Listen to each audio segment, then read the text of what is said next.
Welcome back to the Goku Report, and in this edition, we're doing a new best to worst list. And this one, I am looking back from best to worst, my own perspective and stuff, and looking at what is my personal favorite albums in rank of definitely probably the most famous of the big four of thrash, and that being, of course, Metallica. This is my ranks from, in my opinion, best to worst list.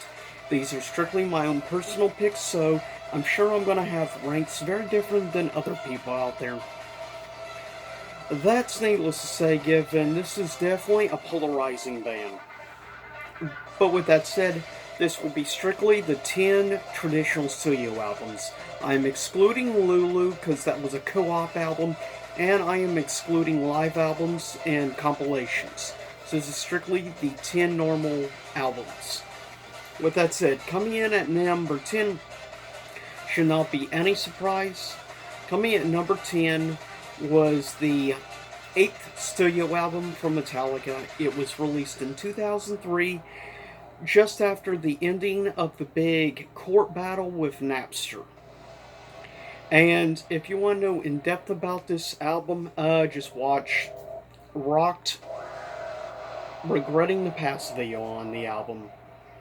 And of course, coming at number 10 is Saint Anger. Though I will say there's at least a couple songs off the album I do like, I just wish Lars would lay off a little bit on the snare drums. But with that said, there are specifically two albums on this album I actually do like, genuinely. First up is the actual title song, Saint Anger. I actually think it has a good build-up, a good pacing. I would actually like to see Saint Anger's song redone with traditional drum work and stuff in the place of the snares.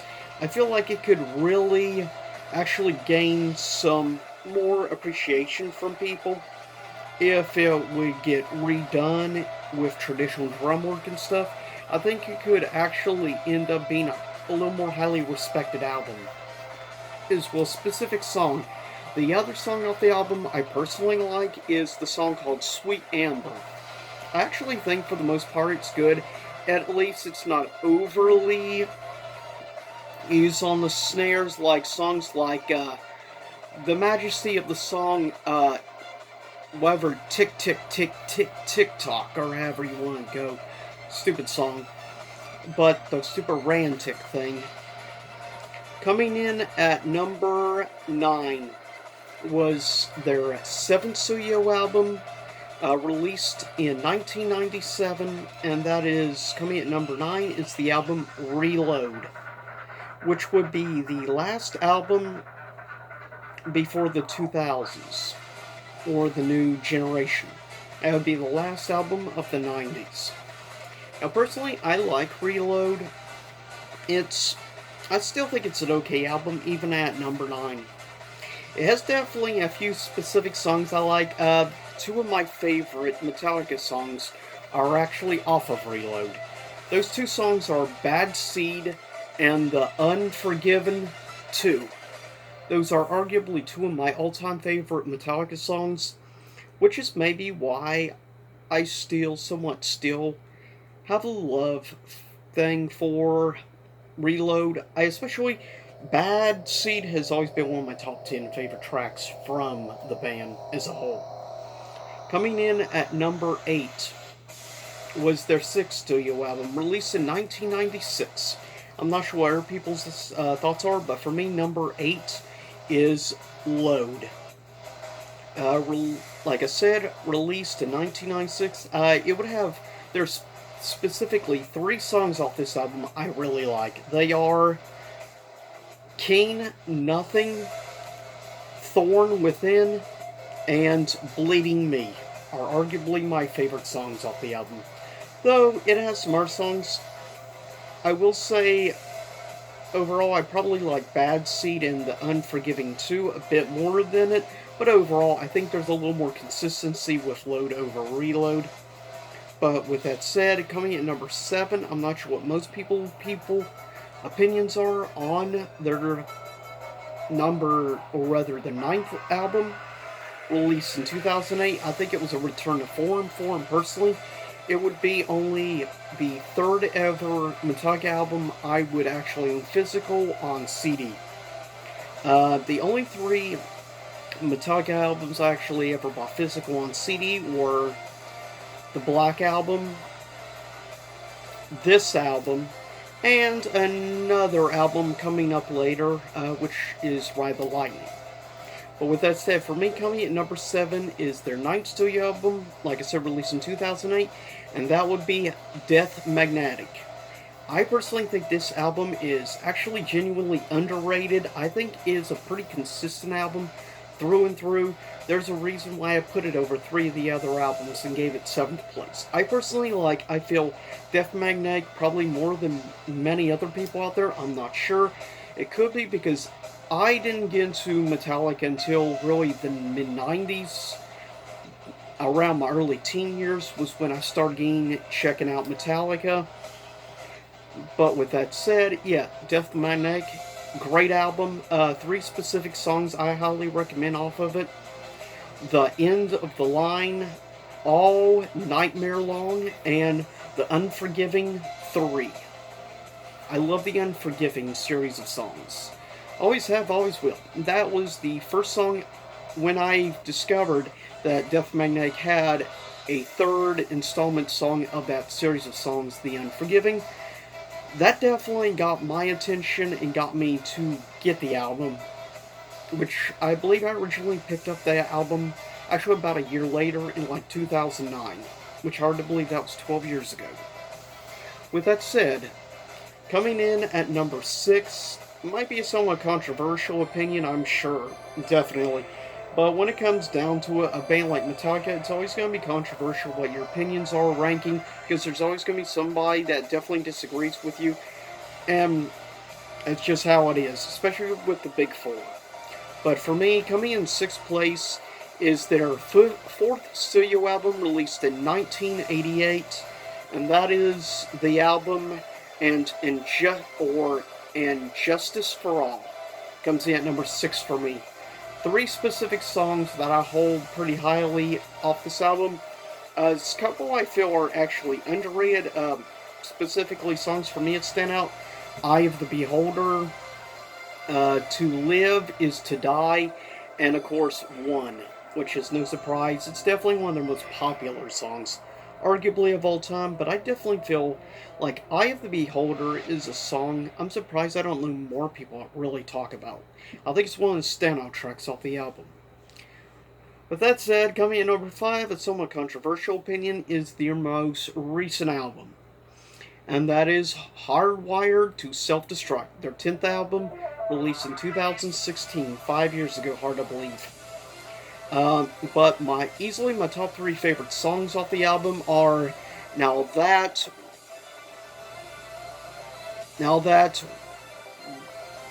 We Be Dead, or rather, Now That We're Dead, and Spit Out the Bone, and of course, easily my favorite song off the album, Moth into the Flame. Coming in at number 4 is their debut album, and a pretty strong album for a first album, arguably.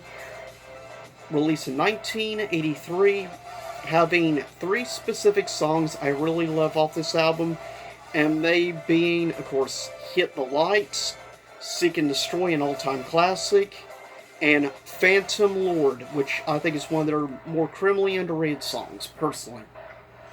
But of course, coming at number 4 for me is Kill 'Em All. Coming in at number 3 is probably the most controversial opinion of this list, I'm sure. We'll see what people's opinions are.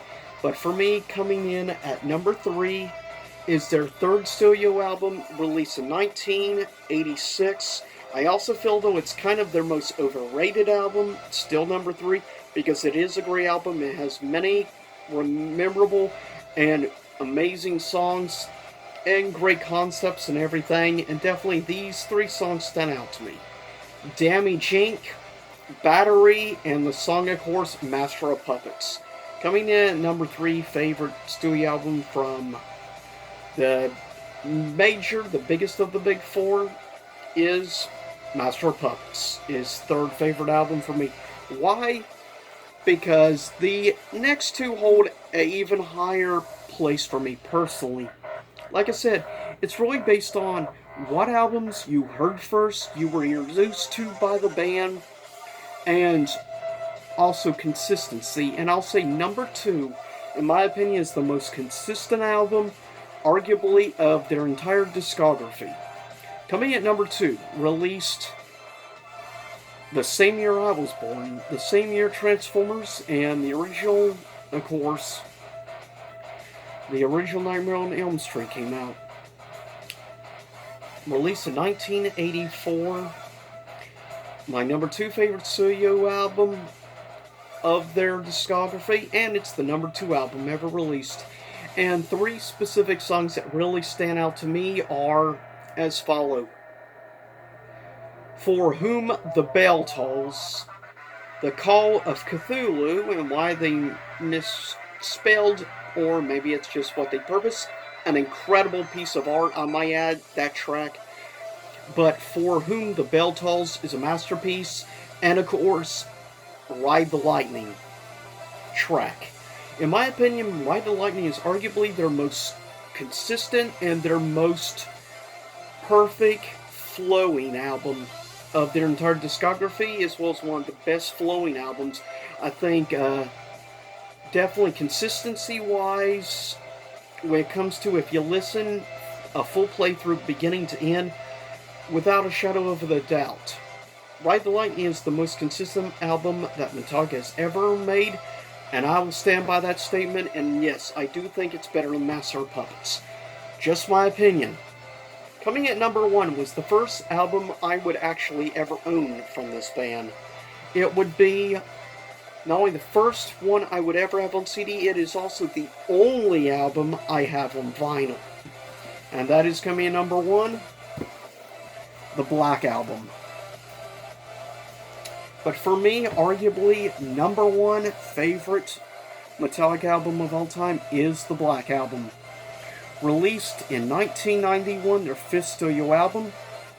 And this one specifically, I can't just name like 3 songs, I have to mention at least 6 songs off this album I love. Of course, Nothing Else Matters, The Struggle Within. Of course, you can't forget Inner Sandman, which was my debut to the band.